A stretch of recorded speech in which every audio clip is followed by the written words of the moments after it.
getting hammered in airports. If you say I love it too, I guess. Thrown around so glib. I would vlog every day.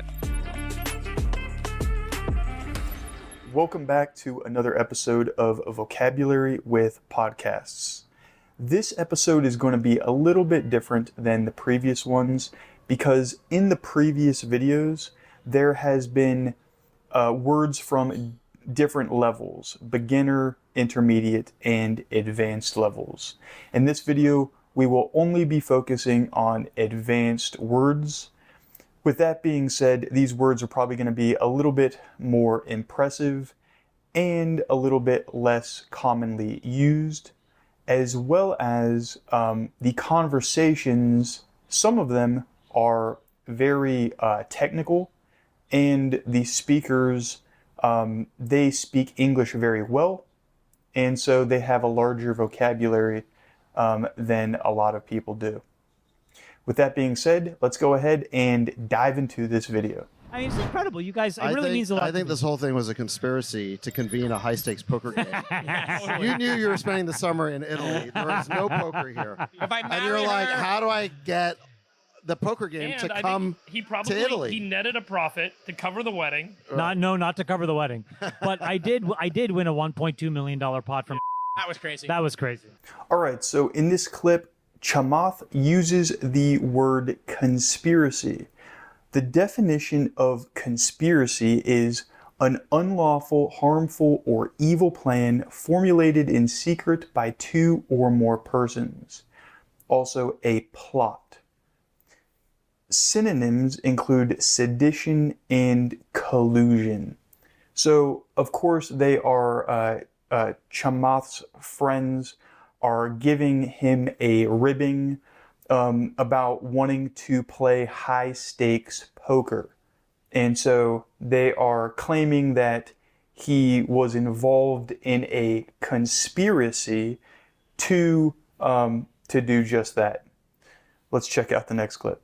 Or it's called, the next thing is called yield curve control, where the central bank says, okay, we know you all want to leave this market, so we're going to fix the price at a particular level, whatever is politically expedient, whatever is affordable for the government.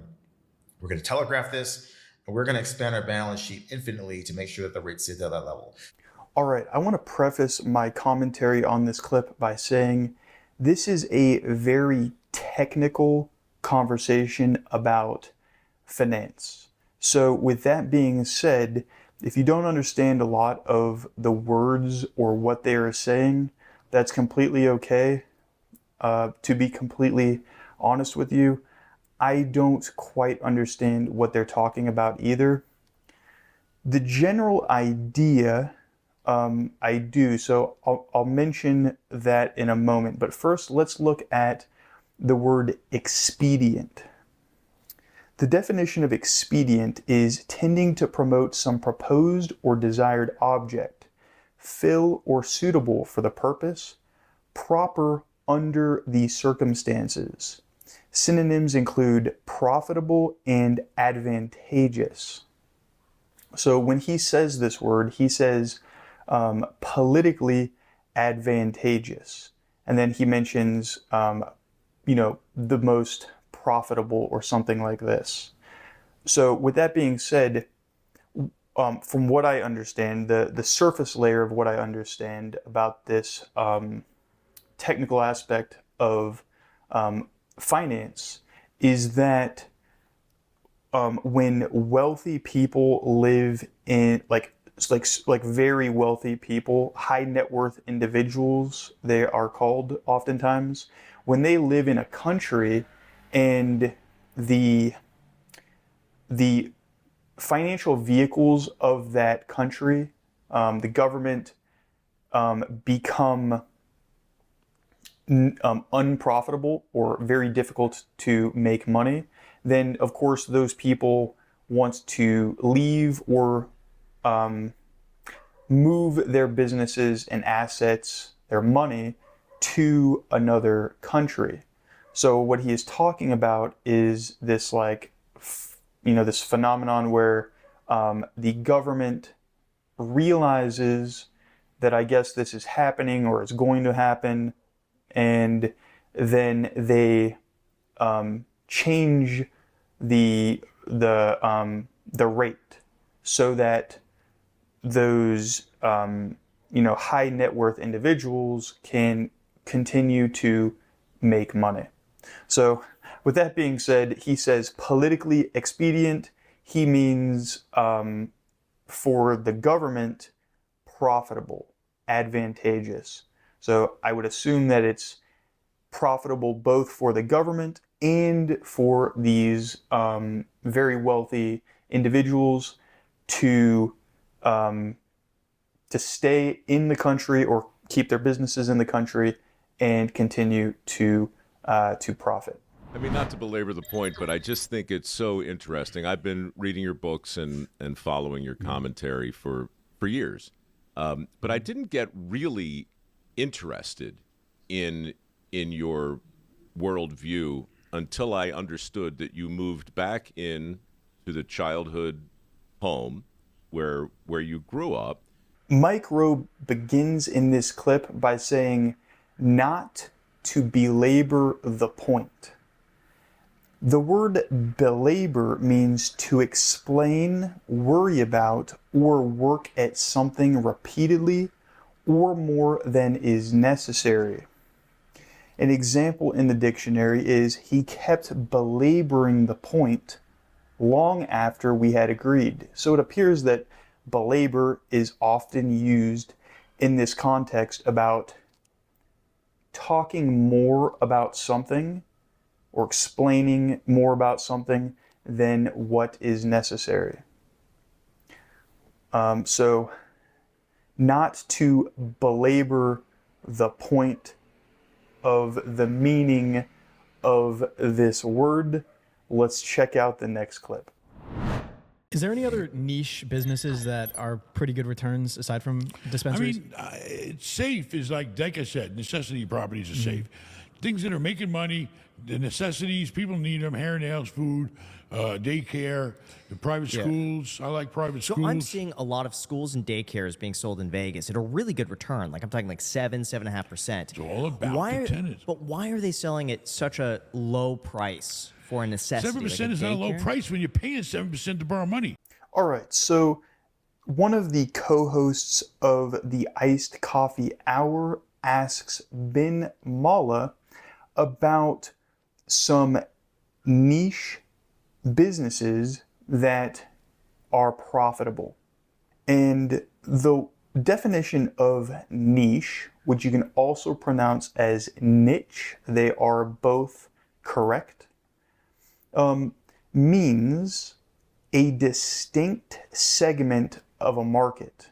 However, I think that we need to look at this a little bit more because it's oftentimes used a little bit differently than that. According to Merriam-Webster, one of the definitions, or the definition specifically that we want to look at, is a specialized market.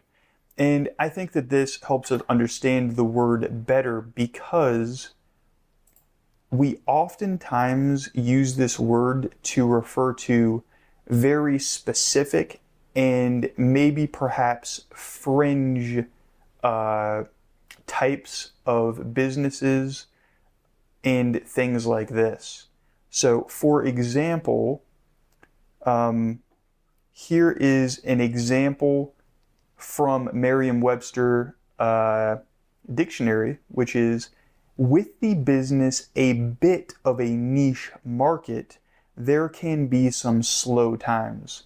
So it's not just talking about like a specific market, that could be anything, but this is like specific and probably not a mainstream type of business or market. Like something I'm excited about from the technology side, and some I'm excited about for understanding how this technology is going to be best situated for entering the world. So I'll work backwards. On the technology entering the world side of things, I'm really excited to understand how this device works for folks that cannot speak at all, that have no ability to sort of bootstrap themselves into useful control by voice command, for example, and are extremely limited in their current capabilities.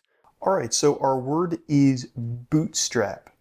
The word bootstrap is quite a nice word that people do not use that often. In business, in certain, I guess, groups or types of businesses and types of people in business, the word is used a lot, but like entrepreneurs seem to like this word a lot, but generally speaking, I don't hear this word very much. With that being said, the definition in the dictionary, in dictionary.com, is a means of advancing oneself or accomplishing something. The example they use is he used his business experience as a bootstrap to win voters. So it's like a way to advance yourself or to accomplish something. However, I personally don't think that this does the word justice. So just like the last word, I looked this word up in Merriam-Webster, and this is the definition that they provide. To promote or develop by initiative and effort with little or no assistance. And I think that that is key, because every time that I have heard this word that I can think of, there does seem to be an element of somebody that is doing something and it's like difficult. They're not receiving any help. They're not receiving any funding for their business. They're bootstrapping their business, right? They're making it work themselves with what they have and what they can do. The example here is turns out to be pretty talented at identifying and bootstrapping promising creative endeavors. All right, let's check out the next clip. So there's like a kind of a tech tree, if you will, of like you got the basics. Like you need literacy before you can have, Lord of the Rings. Got it.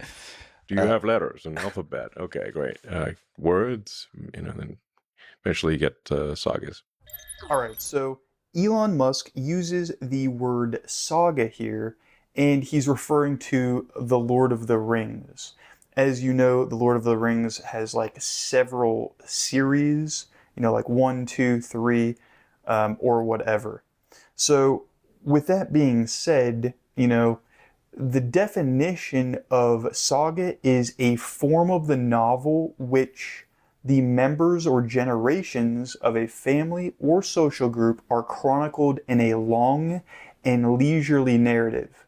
There's another definition here that relates to how he said this word, which is any very long story with dramatic events or parts. So I think an easy way to think about how the word saga is used in this context is, is the story long? Is there successive versions, or is there more than just one? If there's more than just one, I guess probably 3 is the limit that we now call it a saga. If it meets one of those 2 requirements, then I think it's safe to say that it is a saga. Then you're just going to have a society in which there are, lots of people playing video games in basements or something like that. So that's the way I would frame it. But yeah, I think there definitely are some areas where this is the case, and then we just need we need more growth for the whole society. If you have growth, you'll have a rising tide that lifts all boats. And so it's always, it's the stagnation is the problem. Well, the word is stagnation, and Peter Thiel uses it in reference to people, a society of people in their basements playing video games. He is, alluding to a society in which people are stagnating. The word stagnation means this: the state or condition of stagnating, big surprise, or having stopped, as by ceasing to run or flow. So the word stagnate means to stop developing, growing, progressing, or advancing. The example in dictionary.com is my mind is stagnating from too much TV. Lamborghini in today's world. The people that I've noticed in my life growing up who always talked about what they were going to do were always the people that never got anything done. For me, I'm impulsive. Right? Impulsive activity can be a good thing and a bad thing at sometimes. And I've been on both ends before, but I would say because I'm impulsive, I don't wait on anything. I say, hey, I have an idea, let's execute, let's figure it out on the way, versus trying to have everything complete right now and then saying, then let's go. All right, so this is a clip from a YouTube channel in which the host goes around and he asks very wealthy people how they made their money. And as this business owner, entrepreneur, is explaining how he made a lot of money, he uses the word impulsive in a very interesting way, not the most common way. What he does here is he uses the word impulsive, which is generally used to refer to things that are negative, and he uses it in a positive way. So he says he is impulsive, which means actuated or swayed by emotional or involuntary impulses. The word impulse means sudden involuntary inclination prompting to action. The example is to be swayed by impulse.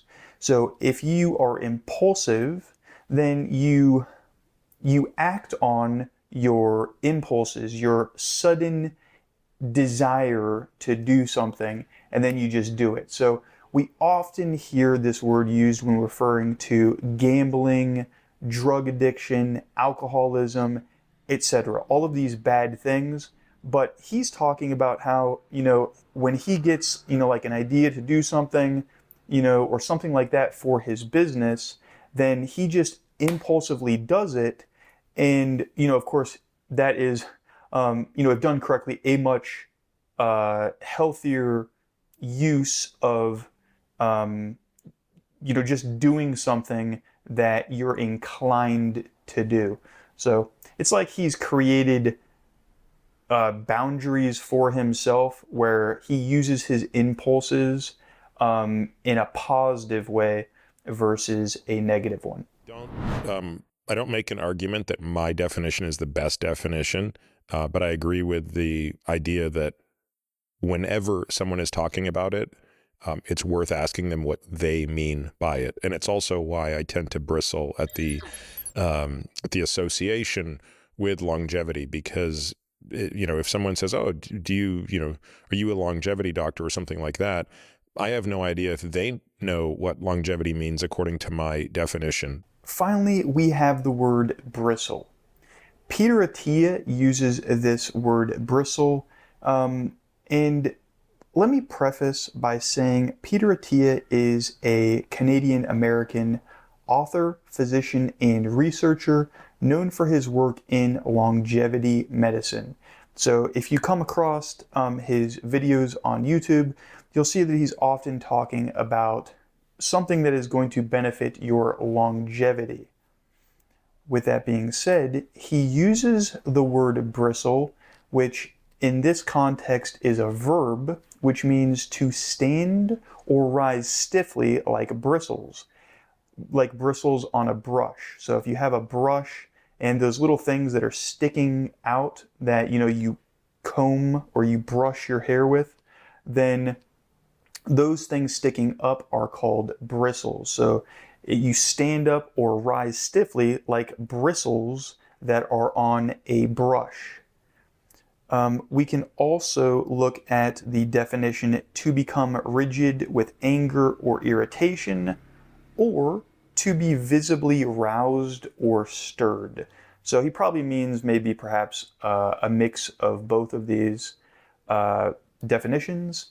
And so, he's saying that whenever people associate him with longevity, the word longevity, he kind of, stands up or maybe becomes visibly roused or stirred, perhaps because he understands that people have different definitions of what longevity even is.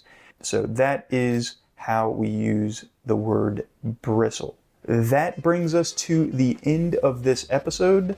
Once again, all of these words were either C1 or above, meaning C1 or C2 on the CEFR, Common European Framework of Reference for Languages guide.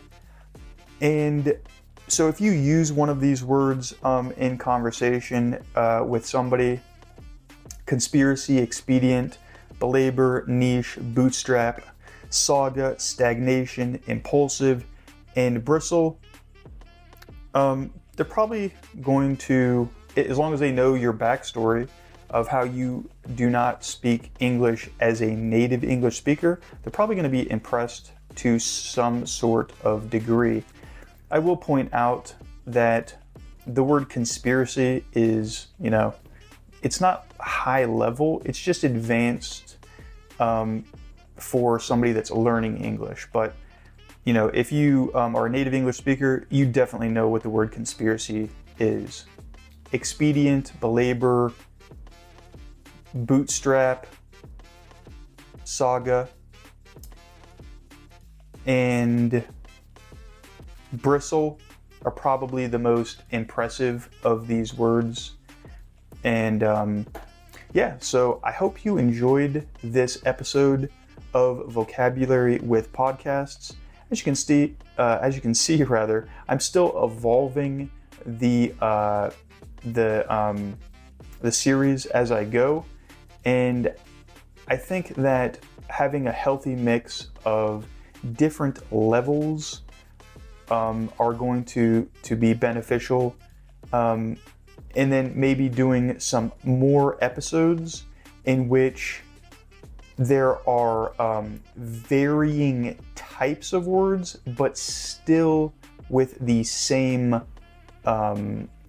CEFR level. What I mean by this is, I think that you can expect to see in future episodes that there will be videos for like C1 level words, B2 level words, A2 level words, whatever. However, instead of being so cerebral, like this episode was, going back and forth, oscillating between, like a comedy podcast and a history podcast and a health podcast and a business podcast, etc. All right. Thank you very much for watching. Don't forget to like and subscribe, and I'll see you in the next video.